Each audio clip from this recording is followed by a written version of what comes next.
এবাৰ বিধায়ক অখিল গগৈ ডাঙৰীয়াই মুখ্যমন্ত্ৰী হিমন্ত শৰ্মাৰ বিৰুদ্ধে কেতবোৰ ভয়ংকৰ বিস্ফোৰণ আগবঢ়াইছে। হয়, ৰাজপথত প্ৰতিবাদ কৰি অখিল গগৈ ডাঙৰীয়াই আচলতে কি বিস্ফোৰণ আগবঢ়াইছে আপোনালোকে যদি এই ভিডিঅ'টো যদি ভাল ধৰণে শুনে কথাখিনি তেতিয়াহ'লে আপোনালোকে গম পাব।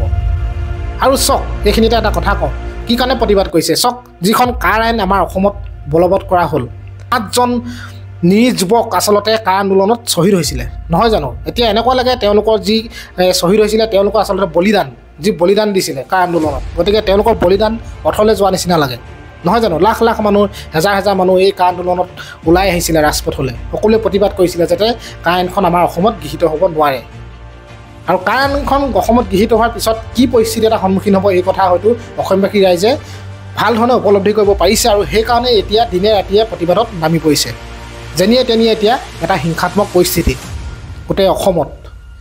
গতিকে অসমতে অসমীয়া মানুহ থাকিবলৈ ঠাই নাই, খেতি কৰিবৰ বাবে এডোখৰ মাটি নাই, খাবৰ দুবেলা দুসাঁজ খাবৰ বাবে তেওঁলোকৰ অন্ন এমুঠি যোগাৰ কৰিবলৈ তেওঁলোকৰ ক্ষমতা নাইকিয়া নিচিনা হৈছে। আৰু তেনেস্থলত বাহিৰৰ পৰা মানুহ আনি আমাৰ অসমত নাগৰিকত্ব দি তেওঁলোকক অসমীয়া হিচাপে স্বীকৃতি দি অসমতে তেওঁলোকক ৰাখিবৰ বাবে যা যোগাৰ চলাই থকা হৈছে। গতিকে এই কথা আমাৰ অসমীয়া হিচাপে অসমীয়া মানুহে কেতিয়াও মানি ল'ব নোৱাৰে। হয়, কিছুমানে কাৰখন আনিছে ভাল পাইছে, কিছুমানে কাৰখন অনাৰ কাৰণে ভাল পাইছে, কিছুমানে বেয়া পাইছে। আচলতে ইয়াত এইটো কাৰণে বেয়া পোৱা নিচিনা আমি বেয়া পাইছোঁ, কাৰণ বাহিৰৰ মানুহ আনি আমাৰ অসমত বৰ্তমান আমাৰ অসমীয়া ভাষা নাইকিয়া হৈ যাব নেকি এটা সময়ত, বা অসমীয়াক অসমতে বাহিৰৰ মানুহে মাৰধৰ কৰিব, এনেকুৱা ধৰণৰ বিভিন্ন কথা আচলতে। সেইটো কাৰণে কাৰ আইনখন আমাৰ অসমত যাতে প্ৰযোজ্য নহয় তাৰ কাৰণে প্ৰতিবাদ আচলতে কৰি থকা হৈছে। বা যি কি নহওক, অখিল গগৈ ডাঙৰীয়াই এতিয়া কি ভাষ্য আগবঢ়াইছে আপোনালোকে ভিডিঅ'টো চাওক, কথাখিনি শুনক। আৰু নতুনকৈ যদি কোনোবা আহিছে, যদি ভাল পায় ভিডিঅ'টো কথাখিনি শুনি এটা লাইক কৰিব, চেনেলটো ছাবস্ক্ৰাইব এটা কৰি থৈ যাব, নকৰাকৈ নাথাকিব নিজৰ বুলি। তেতিয়াহ'লে কথাখিনি শুনক আপোনালোকে। কিনো কম, আপোনালোকে ভাল ধৰণে জানে কাৰ আইনখন অসমত গৃহীত হ'লে আচলতে কি এটা অনাগত দিনত পৰিস্থিতি হ'ব, সেই কথা ভাল ধৰণে আচলতে অসমীয়া মানুহে উপলব্ধি কৰিব পাৰিছে।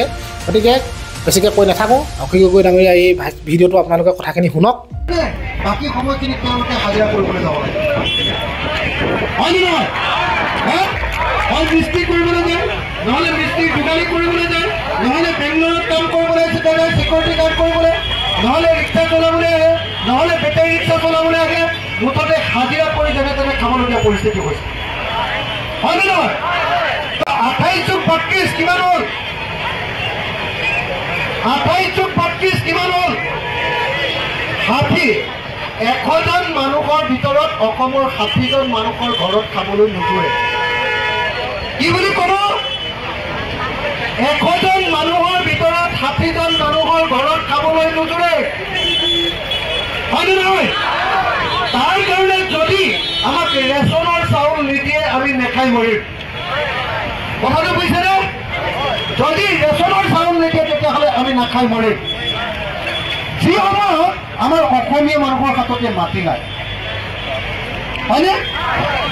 যি সময়ত আমাৰ অসমীয়া মানুহৰ হাতত মাটি যদি আছেও নিজৰ ঘৰৰ মাটিৰে ভাত খাবলৈ নোজোৰে। আমাৰ নিজৰ মানুহটোৱে গৈ আনৰ ঘৰত হাজিৰা কৰিব লাগে,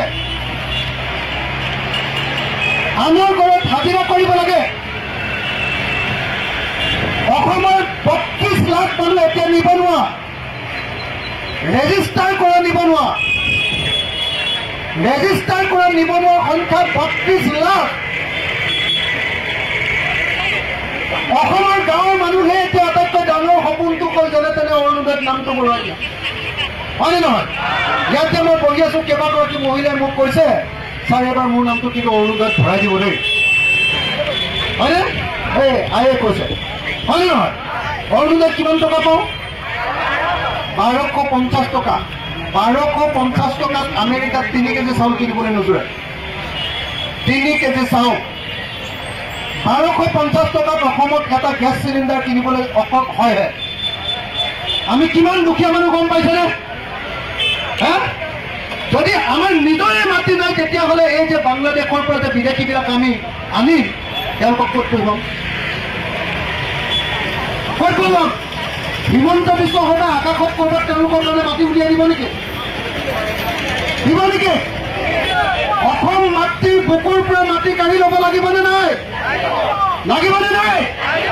আৰু অসমীয়া মানুহে অসমৰ মাটি এৰি দি বাংলাদেশীকে পঢ়ুৱাবলৈ দিম নেকি? দিম নে নিদিম?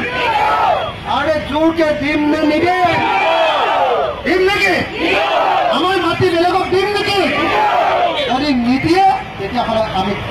সমৰ্থন কৰিব নোৱাৰোঁ। হয়নে নহয়? অসমৰ মুখ্যমন্ত্ৰীয়ে কৈছে যে নতুনকৈ যদি এজনো বিদেশী আহে মই পদত্যাগ কৰিম, এনেকৈ কৈছে হিমন্ত বিশ্বই। হয়নে? যদি নতুনকৈ বিদেশী অহাই নাই তেতিয়াহ'লে আইনখন কিয় আনিছা তোমালোকে? হয়নে? যদি অহাই নাই নতুনকৈ মানে আমি কি বুজি পাওঁ? ৭১ চনৰ পাছত নতুনকৈ মানে ৭১ চনৰ পাছত হয়নে নহয়? কাৰণ ৭১ চনলৈকে আমি বিদেশীৰ বুজা লৈ ল'লোঁ অসমে। ৭১ চনলৈকে অসমলৈ অহা বিদেশীবিলাকক আমি নাগৰিকত্ব দি দিলোঁ, অসম চুক্তি কৰি নাগৰিকত্ব দি দিলোঁ। বাৰম্বাৰ এখন অসমত আমি বিদেশী লৈ থাকিব পাৰিম নেকি? পাৰিম নেকি? যদি নোৱাৰে জোৰকে কওঁ, ইমান নোৱাৰো। আমি নতুনকে এজনো বিদেশীক ইয়াতে বহিবলৈ দিব নোৱাৰো। হয়নে নহয়? যদি মুখ্যমন্ত্ৰীয়ে সঁচাকে তেওঁ যদি দেশৰ প্ৰতি ভাল ভাৱ আছে, অসমত যদি ভাল পায়, তেতিয়াহ'লে তেওঁ যে কৈছে যে নতুনকে এজনো বিদেশী আহিলে মই পদত্যাগ কৰিম, নতুনকে বিদেশী আহিবৰ কাৰণে আইনখন বনাইছে, গতিকে তেওঁ পদত্যাগ কৰিব লাগেনে নালাগে? লাগেনে? হয়নে নহয়?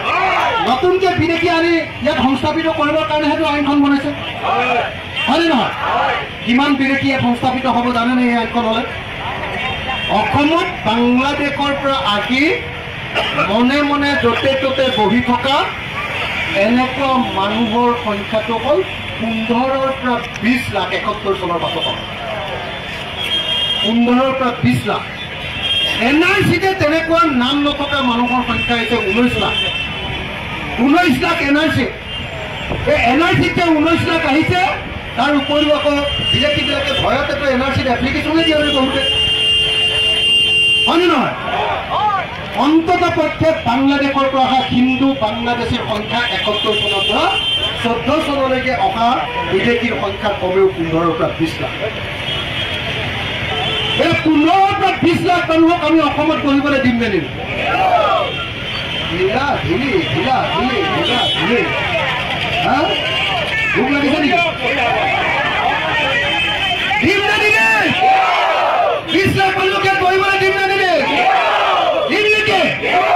যদি কাৰোবাৰ ভিতৰত অসমীয়াটো আছে নহয়, নিজকে অসমীয়া বুলি ভাবে, তেওঁ হিন্দু হওক, তেওঁ মুছলমান হওক, তেওঁ খ্ৰীষ্টান হওক, তেওঁ শিখ হওক, তেওঁ জৈন হওক, যি ধৰ্মৰ মানুহেই নহওক লাগিলে কিয়, অসমীয়া বুলি যদি নিজকে ভাবে তেতিয়াহ'লে অসমত এক চিকুটো মাটি কেতিয়াও নিদিব নোৱাৰে।